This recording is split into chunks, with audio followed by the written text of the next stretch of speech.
The 90s was all about mascots with attitude. Sega of course had Sonic, Nintendo had Mario, though he was pretty low on the SAS level, and every other game company had some form of anthropomorphic something or other who would tap their foot impatiently if you didn't touch the controller for a few seconds. Zool here is Gremlin's attempt at such a mascot, released on just about every console going at the time, and also in the arcades. It's a fast-paced platformer where you play as Zool, the evil woman from Ghostbusters, after Ventman and Co. sent her to the nth dimension at the end of the first movie.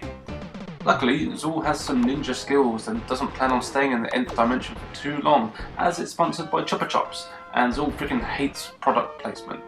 So Zool has to collect enough sweets to go into a diabetic coma in order to progress to the next stage, defeat the big bastard at the end of each world, and then head to the next in the hopes of finding Slimer and teaming up to get revenge on the damn Ghostbusters. You can tell Zool is in a hurry because it moves very fast with enough speed to give Sonic a run for his rings. Anyway, this can cause a few problems as the game can move too fast a lot of the time, not giving you any warning when the bad guy's going to pop up just in front of you, meaning it's all too easy to just be moving to the right and running straight into an evil carrot or pea, leading to a lot of cheap deaths. This, coupled with the fact that the default settings for the controls are switched, whereas B is normally jump on the SNES games, here it's Y, and B makes you fire your weird bullety things. Luckily the controls are completely customizable in the options. As well as being able to fire jelly beans or whatever they are at the bad guys, you can also jump on their heads. Well, on the tops of them, as most of them don't actually have heads. If you also press L while you're in the air, you do a funky sword spin thing. These all come in handy when you have a chance to actually see the bad guys coming at you.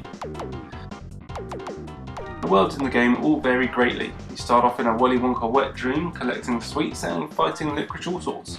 You also get to visit a Tim the Toolman Taylor wet dream with a DIY themed level, as well as music, forests and a few more in there, but I won't spoil the surprise. The levels are all pretty large and can be hard to find the exit, even with the little arrow thingy pointing towards it. But they do all look good and have a great cartoony style to the visuals. The only thing is, you can't help but wonder why the levels are what they are. There's no connection and all the themes just seem to be plucked out of thin air. As I mentioned before, Zool moves fast, but does control pretty well. You can run, jump and climb all over the place to get to your goal, and there are plenty of power-ups to help you on your way.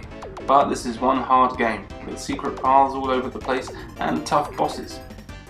The game could have used a bit of tweaking to iron out what are pretty noticeable flaws, but you can certainly do worse than this game, and it goes for pretty cheap, so it is worth a look.